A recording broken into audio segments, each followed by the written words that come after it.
সন্ধ্যার এসএটিভি সংবাদে আপনাদের সঙ্গে আছি আমি দিলরুবা আফরোজ। শুরুতেই জানাবো শিরোনাম। দুধাপে বাড়ল সব ধরনের গ্যাসের দাম। মার্চ থেকে কার্যকর। চুলা প্রতি বাড়ছে 300 টাকা, সিএনজি প্রতি ঘনমিটারে বেড়েছে 5 টাকা। কানাডার আদালতে বিএনপিকে সন্ত্রাসী বলার পেছনে আওয়ামী লীগের চক্রান্ত আছে, দাবি রিজভির। রায়ে একমত সাবেক আইনমন্ত্রী। ভিডিও কনফারেন্সে বন্দীদের বিচারের কাজ বিবেচনাধীন। স্বজনদের সাথে মোবাইলে কথা বলতে পারবে বন্দীরা, আইজি প্রিজনের তথ্য। পদ্মার চরে হচ্ছে ক্রীড়াপল্লী, গড়ে তোলা হবে অলিম্পিক কমপ্লেক্স। পদ্মা সেতুর পাশে শিগগিরই কার্যক্রম শুরু হবে, জানালেন প্রধানমন্ত্রী।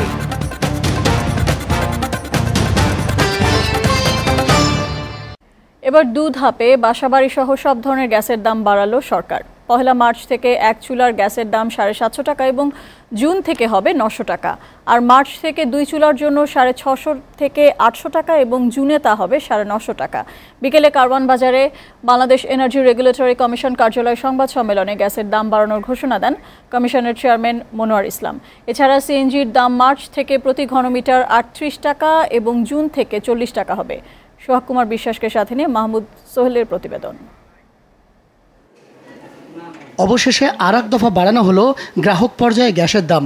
দুধাপে গড়ে 22.7% দাম বাড়ানোর সিদ্ধান্ত ঘোষণা করেছে বাংলাদেশ নিয়ন্ত্রণ কমিশন বিইআরসি। বর্তমানে বাসাবাড়িতে এক চুলা 600 টাকা ও 2 চুলা 650 টাকা করে যে দিচ্ছেন গ্রাহকেরা, মার্চ থেকে এক চুলার গ্যাসের জন্য গুনতে হবে 750 আর 2 চুলার জন্য 900 টাকা। দ্বিতীয় ধাপে জুন মাস থেকে এক চুলার জন্য 900 টাকা আর 2 চুলার জন্য গ্রাহককে দিতে হবে 950 টাকা। কমিশন গ্যাসের উৎপাদন, সঞ্চালন ও বিতরণ ব্যয় এবং বাংলাদেশের আর্থসামাজিক অবস্থা বিবেচনায় ভোক্তা পর্যায়ে গ্রাহক শ্রেণীভিত্তিক অভিন্ন মূল্যহার পুনর্নির্ধারণ করে। এক প্রশ্নের জবাবে তিনি জানান, সিলিন্ডার গ্যাস ব্যবহারকারীদের তুলনায় এটি মোটেও ব্যয়বহুল হবে না। যাদের গ্যাস সুবিধা নেই তারা প্রতি মাসে প্রায় 3000 টাকা ব্যয় করেন। যাদের কিছু আমাদের জনগণ আছেন তারা সিলিন্ডার ব্যবহার করেন, তাদের কিন্তু মাসে প্রায় 2500 টাকা ব্যয় করতে হয় 2টা সিলিন্ডারের ব্যয়। কিন্তু আমরা যারা ভাগ্যবান গ্যাসে পাইপলাইনে গ্যাস ব্যবহার করি তারা কিন্তু এখনও ভাগ্যবান আছি। এর আগে দাম বৃদ্ধি নিয়ে যে গণশুনানি হয় তাতে গ্যাসের দাম বাড়ানোর সুপারিশ ছিল 94.9%। সেখানে গ্রাহকদের চাপের কথা মাথায় রেখে দাম বাড়ানো হয়েছে মাত্র 22.7%। এই টাকাগুলি যেগুলো সংগ্রহ করা হচ্ছে এটা কিন্তু অব্যাহত আছে এবং এটা কিন্তু নির্দিষ্ট অ্যাকাউন্টে বিতরণ কোম্পানিগুলো কিন্তু কমিশনের পরবর্তী আদেশ না দেওয়া পর্যন্ত সেখানে সংরক্ষণ করছে। গ্যাসের দাম বাড়ায় গণপরিবহনে ভাড়া নিয়ে নৈরাজ্য সৃষ্টি হবে কিনা, সাংবাদিকদের এমন প্রশ্নের জবাব বারবার এড়িয়ে গেছেন বিইআরসি কর্মকর্তারা। এদিকে দাম বাড়াকে মরার উপর খাড়ার ঘা হিসেবে দেখছেন রাজধানীতে বছর জুড়েই গ্যাস সংকটে থাকা গ্রাহকরা। রাতের বেলা এসে দেখে বাসায় গ্যাস নেই, আবার তারা কিন্তু অ্যাফোর্ড করাও সম্ভব না যে এই যে সিলিন্ডার ইউজ করবে বা লাকড়ি চুলা ইউজ করবে, এটা পারতেছে না। চরম একটা দুর্ভোগ। আমরা সিলিন্ডার ইউজ করতেছি, লাকড়ি ব্যবহার করতেছি, আবার অনেকে বিদ্যুতেও কিন্তু রান্নাবান্না করতেছে, আবার এদিকে আমরা গ্যাসের বিলও দিচ্ছি। গ্যাস বিল তো ঠিকই নিতে আছে, আবার গ্যাস বিল বাড়াইছো কেন? গ্যাস বিল বাড়াইলো, গ্যাস পাই না, আমরা রান্না করতে পারি না, তাহলে গ্যাস বিল কেন বাড়াইলো? দাম বাড়ানোর এই সিদ্ধান্ত থেকে বিইআরসি সরে আসার কোনো সম্ভাবনা নেই বলেও জানান কর্মকর্তারা। মাহমুদ সোহেল, এসএটিভি, ঢাকা। কানাডার আদালত বিএনপিকে সন্ত্রাসী সংগঠন বলে যে পর্যবেক্ষণ দিয়েছে তার পেছনে আওয়ামী লীগের চক্রান্ত আছে অভিযোগ করেছেন বিএনপির সিনিয়র যুগ্ম মহাসচিব রুহুল কবির রিজভী। তার দাবি, নির্বাচনের আগে জনগণের মধ্যে ধোঁয়াশা সৃষ্টি করতে এসব নাটক সাজাচ্ছে ক্ষমতাসীনরা। দলটির আরেক নেতা হাফিজউদ্দিন আহমেদ জানান, কানাডার আদালত আওয়ামী লীগকেও সন্ত্রাসী দল বলে আখ্যা দিয়েছে। বিস্তারিত জানাচ্ছেন মঞ্জুর মিলন। সারা দেশে গুম, খুন ও বিএনপি নেতাকর্মীদের ওপর নির্যাতনের অভিযোগ তুলে এর প্রতিবাদ জানাতেই এই সংবাদ সম্মেলন। আমরা আবার দেখছি গুম ও অদৃশ্য এবং নিখোঁজ হয়ে যাওয়ার। এ সময় বিএনপিকে নিয়ে কানাডার আদালতের মন্তব্যের বিষয়ে সাংবাদিকদের প্রশ্নের জবাব দেন দলটির সিনিয়র যুগ্ম মহাসচিব রুহুল কবির রিজভী। খালেদা জিয়াকে নিয়ে প্রধানমন্ত্রীর মন্তব্যের জবাবও দেন তিনি। এইটা একটা বানোয়াট, একটা নাটক তারা তৈরি করেছেন। নির্বাচনের আগে এই ধরনের কিছু ঘটনা সৃষ্টি করবেন, সৃষ্টি করে জনগণের মাঝে একটা ধোঁয়াশা তৈরি করার একটা চেষ্টা করবেন। বিএনপির নেত্রী, দেশনেত্রী বেগম খালেদা জিয়া এবং বিএনপির বিরুদ্ধে তার যে জন্মান্ধ বিরোধিতা, তার বক্তব্যে সেটাই ফুটে ওঠে। তিনি অসত্যের উপর ভর করে দেশ পরিচালনা করছেন এবং এখন দেশ এবং বিদেশেও ষড়যন্ত্রের নিখুঁত পরিকল্পনা তিনি করে যাচ্ছেন নির্বাচন ধোঁয়া তুলে তার আগে জনগণকে প্রভাবিত করার জন্য। সংবাদ সম্মেলনের পরে সরকারের দমন-পীড়ন নিয়ে কথা বলেন বিএনপির আরেক নেতা হাফিজউদ্দিন আহমেদ। কানাডার আদালতের পর্যবেক্ষণ নিয়েও কথা বলেন তিনি। তারা বিএনপি এবং আওয়ামী লীগ উভয় দলকেই সন্ত্রাসী আখ্যা দিয়েছে। সুতরাং শুধু বিএনপিকে দোষারোপ করার মানে হয় না, এটিকে বিশ্বাস করলে এটিও বিশ্বাস করতে হবে যে আওয়ামী লীগও সন্ত্রাসীদের দল। এদিকে জাতীয় প্রেস ক্লাবে আলোচনায় দলটির স্থায়ী কমিটির সদস্য নজরুল ইসলাম খান বলেন, সরকার নির্বাচনে হারার ভয়ে দলীয় লোককে প্রধান নির্বাচন কমিশনার বানিয়েছে। মঞ্জুর মিলন, এসএটিভি, ঢাকা। এদিকে সাবেক আইনমন্ত্রী ব্যারিস্টার শফিক আহমেদের দাবি, কানাডার আদালতে দেয়া পর্যবেক্ষণ প্রমাণ করেছে ৫ জানুয়ারির ধ্বংসাত্মক রাজনীতির কারণে বিএনপি আন্তর্জাতিক অঙ্গনে নিজের ভাবমূর্তি ক্ষুণ্ণ করেছে। অন্যদিকে বিএনপির ভাইস চেয়ারম্যান অ্যাডভোকেট খন্দকার মাহবুব হোসেনের মতে, বাংলাদেশের অন্যতম বৃহত্তম রাজনৈতিক দল সম্পর্কে মন্তব্যের আগে ফেডারেল কোর্ট অব কানাডার আরও সংযত ও দায়িত্বশীল হওয়া উচিত ছিল। তার আশা, উচ্চ আদালত ফেডারেল কোর্টের মন্তব্য সংশোধন করবে। বিস্তারিত জানাচ্ছেন মিজান আহমেদ। 2014 সালের 5 জানুয়ারির নির্বাচনকে ঘিরে দেশ জুড়ে চলে সহিংসতা, টানা হরতাল আর জ্বালাও পোড়াও ক্ষতিগ্রস্ত করে এদেশের অর্থনীতি ও ভাবমূর্তি। 5 জানুয়ারির সহিংসতা ফের আলোচনায় নিয়ে আসে ফেডারেল কোর্ট অফ কানাডা। গত 25 জানুয়ারি বিএনপিকে সন্ত্রাসী সংগঠন দাবি করে ঢাকার মিরপুরের স্বেচ্ছাসেবক দলের এক কর্মীর রাজনৈতিক আশ্রয়ের আবেদনের রিভিউ খারিজ করে দেন বিচারক হেনরি এস ব্রাউন। তবে কানাডার আদালতের পর্যবেক্ষণের বিষয়ে ভিন্নধর্মী মূল্যায়ন আইন বিশেষজ্ঞদের। নির্বাচনে না গিয়ে বিএনপি যে হত্যাকাণ্ড করেছে, বিশেষ করে বাসে আগুন দেওয়া এবং বাসের যে আরোহী ছিল তাদেরকে পুড়িয়ে মারা, সেই সমস্ত কারণেই কিন্তু কানাডা ফেডারেল কোর্ট এই অবজারভেশন দিয়ে রায়টা দিয়েছে। এটা সম্পূর্ণ রাজনৈতিক, এখানে সন্ত্রাসীর কোনো নামগন্ধ নাই। উনি কিভাবে এটাকে সন্ত্রাসী বললেন এটা আমরা জানি না, তবে এই ধরনের মন্তব্য করা তারা আরও দায়িত্বশীল, যেন একজন বিচারক আরও দায়িত্বশীল হওয়া উচিত ছিল। খন্দকার মাহবুবের আশা, কানাডার উচ্চ আদালত ফেডারেল কোর্টের এই পর্যবেক্ষণ প্রত্যাহার করবে, তবে একমত নন সাবেক আইনমন্ত্রী। আমি মনে করি কানাডিয়ান উচ্চ আদালত, এটা আরও সুযোগ রয়েছে, উচ্চ আদালত এটা যাবে, তখন এই ধরনের মন্তব্য, অত্যন্ত দুঃখজনক মন্তব্য, এটা প্রত্যাহার করা হবে। শুধু যে তারা দেশের রাজনীতিতে এটা একটা নেতিবাচক প্রভাব এই দলের জন্য, শুধু দেশে না বিদেশেও কিন্তু এটার প্রভাব পড়েছে এবং ফেডারেল কোর্টের রায়টাই তার প্রমাণ। শুধু বিএনপি নয়, জাতীয় পার্টি এবং ক্ষমতাসীন আওয়ামী লীগকেও সন্ত্রাসী সংগঠন আখ্যা দিয়েছে কানাডার আদালত, এমন তথ্যও জানান আইনজীবীরা। আমি রায়টা দেখেছি, রায়তে শুধু বিএনপি সম্বন্ধে বলা হয়নি। মিজান আহমেদ, এসএটিভি, ঢাকা। ভিডিও কনফারেন্সে বন্দীদের বিচার কাজ পরিচালনা ও স্বজনদের সঙ্গে মোবাইল ফোনে কথা বলার বিষয়টি আইন এবং স্বরাষ্ট্র মন্ত্রণালয় বিবেচনাধীন রয়েছে। আসছে কারা সপ্তাহ উপলক্ষে সকালে কারা অধিদপ্তরের সংবাদ সম্মেলনে এইসব তথ্য জানান কারা মহাপরিদর্শক ব্রিগেডিয়ার জেনারেল সৈয়দ ইফতেখার উদ্দিন। তবে জঙ্গি ও শীর্ষ সন্ত্রাসীরা মোবাইলে স্বজনদের সঙ্গে কথা বলার সুযোগ পাবেন না বলেও তিনি জানান। বিস্তারিত মহসিন কবিরের প্রতিবেদনে। দেশে ৩৬,৬১৪ বন্দী ধারণ ক্ষমতার ৬৮টি কারাগারে এখন বন্দী সংখ্যা ৭৬,৭৬৮ জন। এর মধ্যে পুরুষ ৫৭,৬০০ এবং ২,৩০০ নারী বন্দী রয়েছে, যেখানে জনবল সংকট সহ রয়েছে নানা সমস্যা। ৫৩৭ জন মানসিক বন্দী রোগীর জন্য নেই একজন চিকিৎসকও। এসব সমস্যা মাথায় নিয়েই বন্দীদের সংশোধন, সমাজে পুনর্বাসন স্লোগানে ২৬ ফেব্রুয়ারি থেকে ৪ মার্চ পর্যন্ত পালিত হতে যাচ্ছে কারা সপ্তাহ ২০১৭। এ উপলক্ষে সংবাদ সম্মেলনে কারা মহাপরিদর্শক জানালেন, কারাগারের উন্নয়নে বেশ কিছু পদক্ষেপের কথা। নিয়োগ দেওয়া হচ্ছে ৩,০০০-এরও বেশি জনবল। প্রত্যেকের মধ্যে ধারণা থাকে যে না, এটা যেরকম আছে সেরকমই থাকুক, সেই কলোনিয়াল সিস্টেমে চলুক, জেলে যারা আছেন তারা এত গুরুত্বপূর্ণ, তাদেরকে এত সুযোগ সুবিধা দিতে হবে কেন, এই ধরনের অনেকের ভাবনা চিন্তা আছে। এবং মাননীয় প্রধানমন্ত্রী যখন এটা ঘোষণা দিয়েছেন সংশোধনাগারে রূপান্তর করার জন্য, সুতরাং ধীরে ধীরে এটা হয়ে যাবে।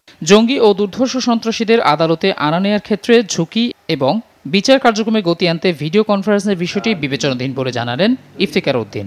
এছাড়া কারাগারের স্বজনদের সঙ্গে বন্দীদের মোবাইলে কথা বলার সুযোগ দেওয়া হবে। স্পেসিফিক 2টা নাম্বারেই তিনি কথা বলতে পারবেন এবং উনি কথা বলার সময় গোয়েন্দা সংস্থার সদস্য উপস্থিত থাকবে। এখনো শত শত মোবাইল উদ্ধার হচ্ছে। ভিডিও কনফারেন্সিং এর জন্য একটা রুম প্রয়োজন, প্রকল্প হিসাবে ঢাকা কেরানীগঞ্জ এবং কাশিমপুরের প্রয়োজন, সেখানে 2টা রুম নির্ধারণ করা হয়েছে। নিরাপত্তা নিশ্চিতের পাশাপাশি মাদক সহ নিষিদ্ধ কোনো কিছু বন্দীরা যাতে কারাগারের ভেতরে নিয়ে যেতে না পারে সেজন্য বডি স্ক্যানার এবং লাগেজ স্ক্যানার ব্যবহারের কথা জানান ঊর্ধ্বতন এই কারা কর্মকর্তা। তারা পাশের জনের মহসিন কবির, এসএটিভি, ঢাকা। 10 বছরেরও বেশি সময় ধরে বিচারের অপেক্ষায় থাকা 4 কারাবন্দীকে ডান্ডাবেড়ি পরিয়ে হাইকোর্টে উপস্থাপন করায় কেরানীগঞ্জ কারাগারের ডিআইজি প্রিজনকে 9 মার্চ আদালতে হাজির হয়ে ব্যাখ্যার নির্দেশ দিয়েছে আদালত। সকালে বিচারপতি ওবায়দুল হাসানের নেতৃত্বাধীন 2 সদস্যের হাইকোর্ট বেঞ্চ এই আদেশ দেয়। একই সঙ্গে ওই দিন 1 দশকের বেশি সময় ধরে বিচারের অপেক্ষায় থাকা হাবিবুর রহমান সহ 9 কারাবন্দীর মামলার নথি আদালতে উপস্থাপন করতে কারা কর্তৃপক্ষকে নির্দেশ দিয়েছে আদালত। এদিন আরেক বন্দী গোলাম মোস্তফার বিচার 3 মাসের মধ্যে শেষ করতে বিচারিক আদালতকে নির্দেশ দিয়েছে আদালত। গত 8 ফেব্রুয়ারি বিলম্বিত বিচারের শিকার এসব কারাবন্দির বিষয়টি হাইকোর্টের নজরে আনে সুপ্রিম কোর্টের লিগ্যাল এইড অফিসের এক আইনজীবী। ওই দিনই বন্দীদের জামিনের বিষয়ে রুল জারির পাশাপাশি তাদের আদালতে হাজিরের নির্দেশ দেয় হাইকোর্ট। এখানে ডান্ডা বেরি পরিয়ে মূলত 4 জন আসামিকে আনা হয়েছে। যে সংশ্লিষ্ট পুলিশ এনেছিলেন তাকে জিজ্ঞেস করা হয়েছিল যে ডান্ডা বেরি কেন পড়ানো হয়েছে, তা উনি বললেন যে এটা জেল অথরিটির আদেশে আনা হয়েছে। এখন 9/3/2017 তারিখে ডিআইজি প্রিজন্সকে এটা আদালতে উপস্থিত থেকে এটা ব্যাখ্যা করার জন্য ওনাকে আদেশ দেওয়া হয়েছে। 25শে মার্চকে আন্তর্জাতিক গণহত্যা দিবস স্বীকৃতির জন্য জাতিসংঘ সহ সব সদস্য রাষ্ট্রের প্রতি আহ্বান জানানো হবে, জানিয়েছেন সড়ক পরিবহন ও সেতুমন্ত্রী ওবায়দুল কাদের। দুপুরে কুমিল্লার চান্দিনা মহিলা কলেজ মাঠের সমাবেশে তিনি জানান, এরই মধ্যে এ বিষয়ে সব ধরনের প্রস্তুতি নেওয়া হয়েছে। দলীয় নেতাদের সতর্ক করে দিয়ে ওবায়দুল কাদের আরও বলেন, জনগণের অগ্রহণযোগ্য কাউকে আগামী নির্বাচনে আওয়ামী লীগের মনোনয়ন দেওয়া হবে না। চান্দিনা উপজেলার আওয়ামী লীগের সভাপতি অধ্যক্ষ আইয়ুব আলীর সভাপতিত্বে সমাবেশে বিশেষ অতিথি ছিলেন আওয়ামী লীগের সাংগঠনিক সম্পাদক এনামুল হক শামীম সহ অনেকে। আমরা প্রয়োজনীয় প্রস্তুতি নিচ্ছি। জাতিসংঘের কাছে আমরা আবেদন জানাবো 25শে মার্চকে আন্তর্জাতিক গণহত্যা দিবস হিসাবে স্বীকৃতি প্রদানের জন্য নির্বাচনের পরিবেশ তৈরি করা হবে যাতে সবাই অংশ নেয়, এমন আশার কথা জানালেন প্রধান নির্বাচন commissioner K M Nurul Huda. দুপুরে গোপালগঞ্জের টুঙ্গিপাড়ায় বঙ্গবন্ধু শেখ মুজিবুর রহমানের সমাধিতে শ্রদ্ধা নিবেদনের পর তিনি কথা বলেন। বিএনপি নির্বাচনে আসবে কিনা এমন প্রশ্নের জবাবে সিইসি বলেন, নির্বাচনের পরিবেশ ও ক্ষেত্র তৈরি করা হবে। এরপরও বিএনপি নির্বাচনে আসবে কিনা সেটা নির্বাচন কমিশনের জানার কথা নয়। এ সময় নির্বাচন কমিশনার মাহবুব তালুকদার, রফিকুল ইসলাম, কবিতা খানম, ব্রিগেডিয়ার জেনারেল শাহাদাত হোসেন চৌধুরী উপস্থিত ছিলেন। আচ্ছা, কে অংশগ্রহণ করবে সেটা বলা যাবে? আমরা তো, আমাদের দায়িত্ব হলো নির্বাচনের পরিবেশ সৃষ্টি করা, এবং সেই পরিবেশে সন্তুষ্ট আমরা আশা করি প্রত্যেকে আসবে, প্রত্যেক দল আসবে। বিএনপি কি আসবে সামনে? এটা তো আমি বলতে পারবো না, অবশ্যই আসবে, আমরা তো সেই ক্ষেত্র তৈরি করব। বাংলাদেশ ইস্যুতে যুক্তরাষ্ট্র, চীন ও ভারতের প্রতিযোগী নয় বলে মন্তব্য করেছেন মার্কিন রাষ্ট্রদূত মার্শিয়া ব্লুম বার্নিকাট। সকালে ইন্ডিপেন্ডেন্ট ইউনিভার্সিটি বাংলাদেশ আইইউবিতে বাংলাদেশে চীন, ভারত এবং যুক্তরাষ্ট্র প্রতিযোগিতামূলক সহযোগিতার বিকাশ সাধন বিষয়ক সম্মেলনে তিনি কথা বলেন। আইইউবির গ্লোবাল স্টাডিজ অ্যান্ড গভর্নেন্স এই সম্মেলনের আয়োজন করে। অনুষ্ঠানে জানানো হয়, বাংলাদেশকে মধ্যম আয়ের দেশে পরিণত করার জন্য উন্নয়ন সহযোগী দেশ এবং বিদেশি প্রতিষ্ঠান থেকে বিভিন্ন অবকাঠামোগত খাতে বিনিয়োগ দরকার।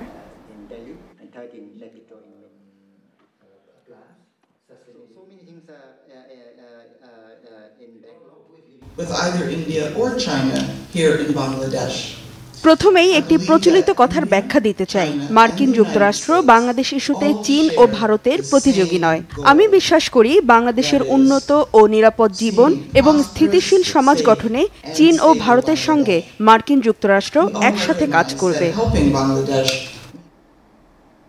পদ্মার চরে হচ্ছে ক্রীড়াপল্লী, গড়ে তোলা হবে অলিম্পিক কমপ্লেক্স। পদ্মা সেতুর পাশে শিগগিরই এসব কার্যক্রম শুরু হবে বলে জানিয়েছেন প্রধানমন্ত্রী শেখ হাসিনা। খেলাধুলার মাধ্যমে দেশের যুব সমাজকে সঠিক পথে রাখতে চায় সরকার। সকালে চতুর্থ রোল বল বিশ্বকাপের সমাপনী অনুষ্ঠানে প্রধানমন্ত্রী এসব কথা বলেন। বিস্তারিত জানাচ্ছেন আব্দুল বাকি। দেশের বাইরে থাকায় উদ্বোধনী অনুষ্ঠানে থাকতে পারেননি প্রধানমন্ত্রী।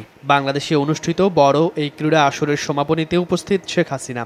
শেখ রাসেল রোলার স্কেটিং কমপ্লেক্সের আনুষ্ঠানিক উদ্বোধন করে প্রধানমন্ত্রী অংশ নেন রোল বল বিশ্বকাপের সমাপনী অনুষ্ঠানে। প্রধানমন্ত্রী পুরস্কার বিতরণ করেন খেলোয়াড়দের মাঝে, উপভোগ করেন সাংস্কৃতিক অনুষ্ঠান। সমাপনী বক্তব্যে পদ্মার চরে সব রকম সুযোগ সুবিধা সম্পন্ন ক্রীড়াপল্লী নির্মাণ করার কথা জানান শেখ হাসিনা। এছাড়াও অলিম্পিক কমপ্লেক্স গড়ে তোলার কথাও জানান প্রধানমন্ত্রী। যেখানে পদ্মা সেতু তৈরি হচ্ছে সেই পদ্মার চরেই আমরা একটা ভালো উন্নত মানের ক্রীড়া পল্লী তৈরি করব, যেখানে বিভিন্ন ধরনের খেলাধুলা প্রতিযোগিতা এবং প্রশিক্ষণের সুযোগ সৃষ্টি হবে। এমনকি আমরা একটি অলিম্পিক কমপ্লেক্সও সেখানে তৈরি করতে চাচ্ছি। খেলাধুলায় আমাদের যুব সমাজ যাতে আরও সম্পৃক্ত হয়, সেজন্য প্রত্যেকটা উপজেলায় একটি করে মিনি স্টেডিয়াম তৈরি করা এবং জেলাগুলিতে স্টেডিয়ামের সাথে সাথে সুইমিং পুল, খেলাধুলার প্রশিক্ষণ, নানা ধরনের সুযোগ সুবিধা আমরা সৃষ্টি করে যাচ্ছি। যুব সমাজকে সন্ত্রাস, জঙ্গিবাদ এবং মাদক থেকে দূরে রাখতে খেলাধুলার কোনো বিকল্প নেই বলে জানান প্রধানমন্ত্রী। তাই তরুণদের সঠিক পথে রাখতে সরকার খেলাধুলাকে প্রাধান্য দিচ্ছে বলে জানান শেখ হাসিনা।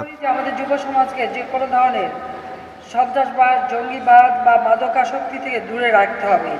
আর সেটা করতে গেলে খেলাধুলা, সংস্কৃতি চর্চা একান্তভাবে জরুরি। আর সেই পদক্ষেপই আমরা নিয়ে যাচ্ছি। আমরা মনে করি যে আমাদের ছেলেমেয়েদের মানসিকভাবে তারা আরও সুস্থ সবল হবে, শারীরিকভাবে সুস্থ সবল হবে এবং তাদের মেধা মনন বিকাশের সুযোগ লাভ করবে। পুরুষদের পাশাপাশি রোল বলে বাংলাদেশি মেয়েদের অর্জন প্রশংসনীয় বলেন শেখ হাসিনা। আগামীতে রোলবল আরও বেশি জনপ্রিয় হয়ে উঠবে বলে জানান তিনি। রোলবল বিশ্বকাপে স্বাগতিক বাংলাদেশ সহ অংশগ্রহণকারী 40 দেশের খেলোয়াড়দের ধন্যবাদ জানান প্রধানমন্ত্রী। আব্দুল বাকি, এসটিভি, ঢাকা। জেব্রা ক্রসিং ও ফুটপাত ব্যবহারে জনগণকে সচেতন করতে সাউথ ইস্ট বিশ্ববিদ্যালয়ের ছাত্রছাত্রীদের অংশগ্রহণে ট্রাফিক সচেতনতামূলক প্রচারণা চালিয়েছে ঢাকা মহানগর পুলিশের ট্রাফিক উত্তর বিভাগ। সকালে রাজধানীর কাকুলি এলাকায় এই প্রচারণা কার্যক্রম চালানো হয়। এ সময় উপস্থিত ছিলেন ট্রাফিক উত্তরের উপপুলিশ কমিশনার প্রবীর কুমার রায়। দুর্ঘটনা রোধে ফুটপাত, ফুটওভার ব্রিজ ব্যবহারে জনগণকে উদ্বুদ্ধকরণ ও ট্রাফিক আইন সম্পর্কে সচেতন করার লক্ষ্যে পথচারীদের মধ্যে চকলেট বিতরণ করা হয়। এ সময় বিশ্ববিদ্যালয়ের ছাত্রছাত্রী এবং পুলিশ সদস্যরা ট্রাফিক সচেতনতামূলক বিভিন্ন প্ল্যাকার্ড প্রদর্শন করেন। ট্রাফিক অ্যাওয়ারনেস প্রোগ্রাম চালাচ্ছি যাতে পথচারীরা রাস্তার মাঝখান দিয়ে পারাপার না হয়ে ফুটওভার ব্রিজ ব্যবহার করে। এই কারণে তাদেরকে আমরা রিকোয়েস্ট করছি এবং তাদের ভিতরে আমরা চকলেট বিতরণ করছি। সংসদ সদস্য মঞ্জুরুল ইসলাম লিটন হত্যায় সন্দেহভাজন মূল পরিকল্পনাকারী আব্দুল কাদের খানের গাইবান্ধার গ্রামের বাড়ি থেকে পিস্তল ও 6টি গুলিসহ ম্যাগাজিন উদ্ধার করা হয়েছে। গতরাত 1টার দিকে সুন্দরগঞ্জের ছাপরহাটি ইউনিয়নের পশ্চিম ছাপরহাটি গ্রামের বাড়ির উঠান খুঁড়ে একটি পিস্তল, 6 রাউন্ড গুলি ও একটি ম্যাগাজিন উদ্ধার করা হয়েছে। এমপি লিটন হত্যাকাণ্ডে পিস্তলটি ভাড়াটে খুনিরা ব্যবহার করেছিল বলে নিশ্চিত করেছেন সুন্দরগঞ্জ থানার ওসি আতিয়ার রহমান। তিনি আরও জানান, লিটন হত্যায় 3 ধরনের অস্ত্র ব্যবহার করা হয়। এর মধ্যে কর্নেল কাদের খান একটি পিস্তল ও 10টি গুলি আগেই জমা দিয়েছেন। বর্তমানে 2টি অস্ত্রই পুলিশের কাছে রয়েছে। অন্য অস্ত্রটি উদ্ধারেও পুলিশ তৎপরতা অব্যাহত রেখেছে।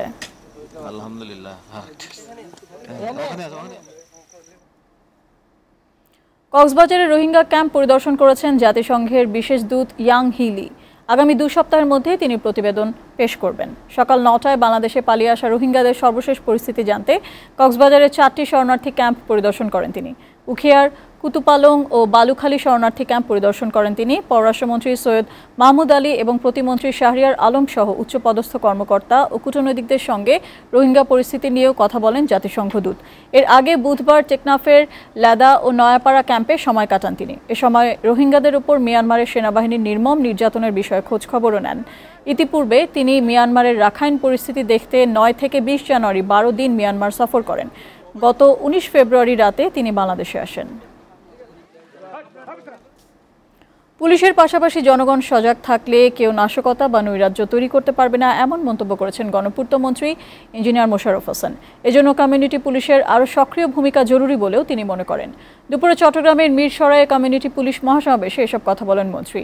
অনুষ্ঠানে পুলিশ মহাপরিদর্শক AKM শহীদুল হক, চট্টগ্রাম রেঞ্জের DIG Mohammad Shafiqul Islam, CMP commissioner Mohammad Iqbal বাহার, জেলা প্রশাসক মোহাম্মদ শামসুল আরেফিন বক্তব্য রাখেন। গণপূর্ত মন্ত্রী বলেন, বিএনপি আগুন দিয়ে মানুষ পুড়িয়েছে, কিন্তু জনগণ আরও সচেতন হলে ওই আগুন সন্ত্রাস মোকাবেলা সহজ হতো।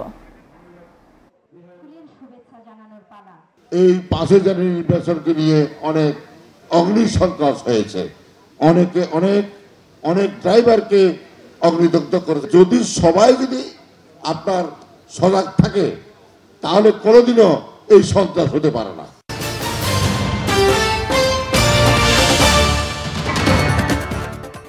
আশুলিয়ার শ্রমিক অসন্তোষের ঘটনায় বরখাস্ত হওয়া শ্রমিকদের অনেকেই চাকরি ফিরে পাবেন, তবে যারা অসন্তোষের ঘটনায় জড়িত নন তাদের শ্রম আইনে বকেয়া পরিশোধ করা হবে। সচিবালয়ের সংবাদ সম্মেলনে এসব বলেন শ্রম ও কর্মসংস্থান প্রতিমন্ত্রী মুজিবুল হক। তিনি জানান, শিল্প এলাকায় কোনো অনিবন্ধিত ট্রেড ইউনিয়ন এবং এনজিওর কার্যালয় থাকতে পারবে না। বিস্তারিত নিয়ামুল সাদেকের প্রতিবেদনে। গত ডিসেম্বরে আশুলিয়ায় ন্যূনতম বেতন বাড়ানোর দাবিতে কয়েকটি পোশাক কারখানার শ্রমিকরা রাস্তায় নেমে আসেন। সংঘর্ষ হয় পুলিশের সাথেও। এমন ঘটনায় 1500-র বেশি শ্রমিককে সাময়িক বরখাস্ত করা হয়। মামলাও করা হয়েছে অনেকের বিরুদ্ধে। এ বিষয়ে 21 ফেব্রুয়ারি থেকে শ্রমিক ও তৈরি পোশাক শিল্পের মালিক সংগঠনগুলোর সাথে বৈঠক করে শ্রম মন্ত্রণালয়। শ্রমিক মালিক সরকার বৈঠকের সিদ্ধান্তগুলো হচ্ছে, অনিবন্ধিত ট্রেড ইউনিয়ন বা বেসরকারি সংস্থাগুলো শিল্প এলাকায় থাকবে না, শ্রমিকদের বিরুদ্ধে মামলা তুলে নিতে বিশেষ ব্যবস্থা নেবে সরকার, বরখাস্ত হওয়া শ্রমিকরা চাকরি ও বকেয়া ফিরে পাবেন। অন্যায়ভাবে চাকরিচ্যুত হয় তাহলে সে চাকরিতে পুনর্বহালের একটা সুযোগও থাকবে, আর যদি চাকরিচ্যুতিটা যথাযথ হয়ে থাকে তাহলে সে ক্ষতিপূরণ যদি ঠিক মতো না পেয়ে থাকে সেই ক্ষতিপূরণটা শ্রম মন্ত্রণালয়ের তত্ত্বাবধানে বিজিএমইর সহযোগিতায় শ্রমিক ফেডারেশনগুলোর ইনভলভমেন্টের মধ্য দিয়ে সেই ক্ষতিপূরণ অথবা চাকরিতে পুনর্বহাল হবে। বিজিএমই এর সভাপতি বলেন, অকারণে কোনো অসন্তোষ দানা যেন না বাঁধে সেদিকে সতর্ক থাকবে সরকার। অন্যায়ভাবে কোনো জায়গায় কোনো মালিকও যেন কোনো শ্রমিক ভাই বোনের ক্ষতি না করতে পারে এবং কোনো শ্রমিকের জন্য কোনো ফ্যাক্টরির কোনো মালিকের কোনো রকমের কোনো ক্ষতি সাধন না করে।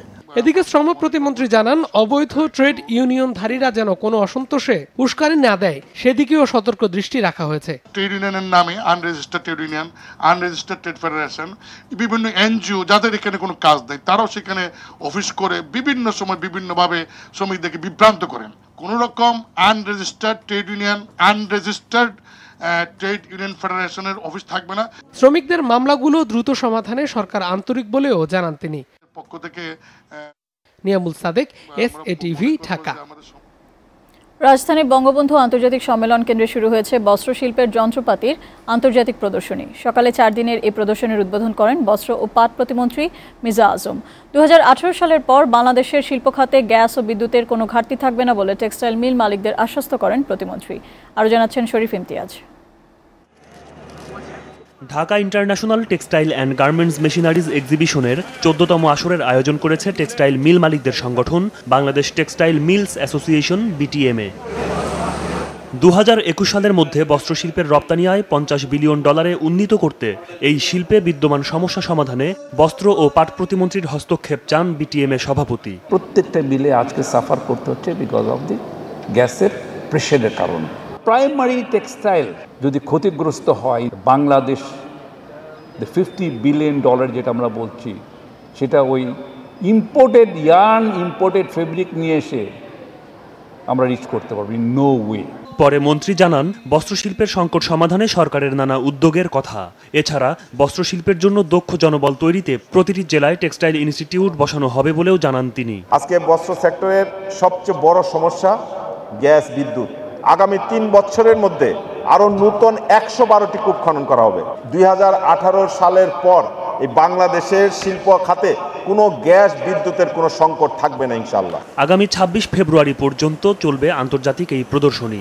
বাংলাদেশ, ভারত, যুক্তরাষ্ট্র, যুক্তরাজ্য, France, Germany, Canada, Singapore, Thailand সহ বিশ্বের 33টি দেশের 1000-এর বেশি প্রতিষ্ঠান অংশ নিয়েছে প্রদর্শনীতে। শরীফ ইমতিয়াজ, এসএটিভি, ঢাকা। শেষ দিকে এসে বেচাকেনা জমে উঠেছে 21-এর বইমেলায়। বিক্রেতারা জানান, গল্প, উপন্যাস, কবিতা এবং গবেষণাধর্মী বই বিক্রি হচ্ছে বেশি। আর বিভিন্ন স্টল ঘুরে পছন্দের বইটি কিনছেন ক্রেতারা। জ্ঞান সমৃদ্ধ জাতি গঠন এবং নির্ভুল বাংলা লিখনে স্বয়ংক্রিয়ভাবে সঠিক বানান নির্ণয়ের জন্য একটি অ্যাপস তৈরিতে বাংলা একাডেমির প্রতি আবেদন জানিয়েছে সাধারণ পাঠক। 21-এর বইমেলা থেকে ফিরে বিস্তারিত জানাচ্ছেন দেলোয়ার জালালি। বইমেলার বাকি আছে আরও 5 দিন, আর সপ্তাহের শেষ দিন। তাই রোদের তেজ কমতেই ক্রেতা ও বিক্রেতাদের ভিড়ে জমজমাট হয়ে ওঠে বইমেলা প্রাঙ্গণ। বাংলা সাহিত্য, মুক্তিযুদ্ধ, ভাষা আন্দোলন এবং সমসাময়িক রাজনৈতিক প্রবন্ধ, তাই জ্ঞানের জন্য, জানার জন্য, সব কিছুর জন্যই বই পড়তে হবে। বইমেলা হচ্ছে বাঙালি প্রাণের মেলা। মিলন মেলা, জ্ঞানের মেলা, এখানে আসলে মনটা জুড়িয়ে যায়। নতুন প্রজন্ম বাংলাদেশের ইতিহাস সম্বন্ধে জানবে, বাংলাদেশের ঐতিহ্য সম্বন্ধে জানবে। আগামী প্রজন্ম যেন জ্ঞান বিজ্ঞানে সমৃদ্ধ হয় সেজন্য নিজেদের পাশাপাশি সন্তানদের জন্য বই কিনছেন অভিভাবকরা। কিভাবে আমাদের বাংলা ভাষাটাকে আমরা অর্জন করেছি সেটাই জানার জন্য আমার ছেলেকে আমি নিয়ে আসি। বাবু বেসিক্যালি ষড়যন্ত্র, মধ্যরাতের ভূত ইত্যাদি বই কিনতে এসেছি। অটো কারেকশন বাংলা সফটওয়্যার এখন একদমই খুব বেশি জরুরি এই মুহূর্তে। শেষ সপ্তাহের বিক্রিতে খুশি বিক্রেতারাও। শুধু আমাদের না, মনে হয় সব প্রকাশনের বেচাকেনা বেড়েছে আগের তুলনায়। গোয়েন্দা কাহিনী, শিশুতোষ বই, এছাড়া রাজনৈতিক কিছু বই চলছে। মেলায় এসেছে বাংলাদেশে ফিলিপাইনের রাষ্ট্রদূতের প্রস্থানের কাব্য নামের একটি বই। বাংলা, ইংরেজি ও ফিলিপিনো ভাষায় প্রকাশ হয়েছে বইটি। I can see many people who really read and who believe that their mother language should be given importance. And I also thank Bangladesh for the establishment of Mother Language Day. বৃহস্পতিবার মেলায় ৭২টি নতুন বই এসেছে। এ নিয়ে এবছর মেলায় নতুন বই এসেছে ২৮৯৮টি। দিলওয়ার জালালি, এসএটিভি, ঢাকা।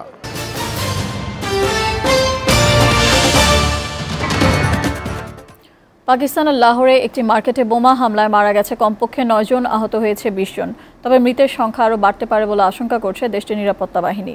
ব্যস্ততম ডিফেন্স ওয়াই ব্লকের নির্মাণাধীন ভবনে শক্তিশালী বিস্ফোরণের ঘটনা ঘটে। বোমা হামলাকারী এখনও জীবিত আছেন বলে ধারণা করছে নিরাপত্তারক্ষীরা। তাকে খুঁজে বের করতে লাহোরের একটি আবাসিক এলাকার পাশে অবস্থিত ওই বাজারটি নিরাপত্তা বাহিনীর সদস্যরা ঘিরে রেখেছে। পাঞ্জাব পুলিশের এক মুখপাত্র বলেন, সেখানে কয়েকজন নিহত এবং অনেকেই আহত হয়েছেন। উদ্ধার অভিযান এখনও চলছে, তাই হতাহতের সংখ্যা নিশ্চিত করে বলা যাচ্ছে না। এর আগে ১৭ ফেব্রুয়ারি সিন্ধু প্রদেশের একটি সুফি মাজারে আত্মঘাতী হামলায় ৯০ জন নিহত হয়। জঙ্গি গোষ্ঠী আইএস ওই হামলার দায় স্বীকার করে। সৌরজগতের কাছাকাছি একটি নক্ষত্রকে ঘিরে ঘূর্ণায়মান পৃথিবীর মতো অন্তত ৭টি গ্রহের সন্ধান পেয়েছেন জ্যোতির্বিজ্ঞানীরা। পৃথিবী থেকে ৪০ আলোকবর্ষ দূরের নক্ষত্রটিকে ঘিরে গ্রহগুলোর সন্ধানকে বিরল হিসেবে দেখছেন বিজ্ঞানীরা।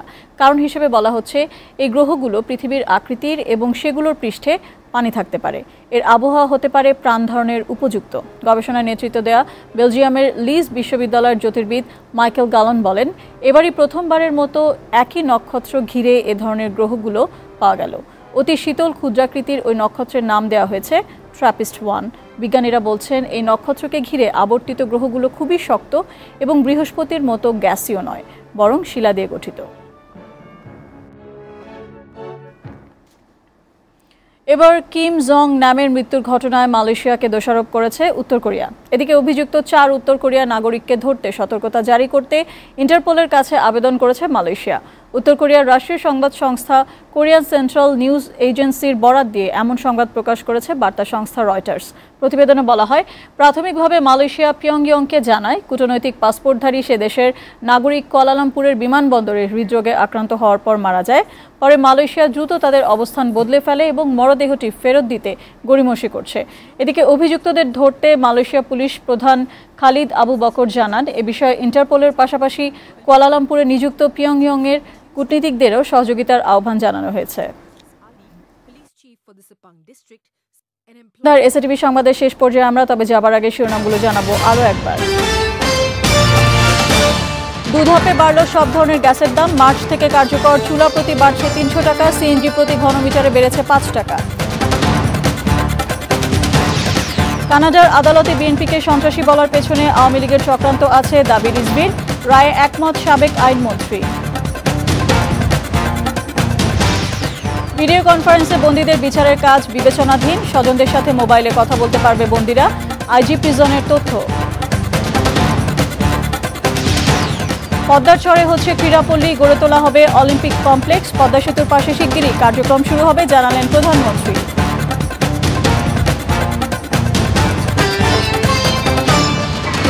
এ ছিল সন্ধ্যার এসএটিভি সংবাদে। এরপরই দেবেন মাঠে ময়দানে। আর এসএটিভি সবশেষ সংবাদ জানতে ভিজিট করুন www.satv.com।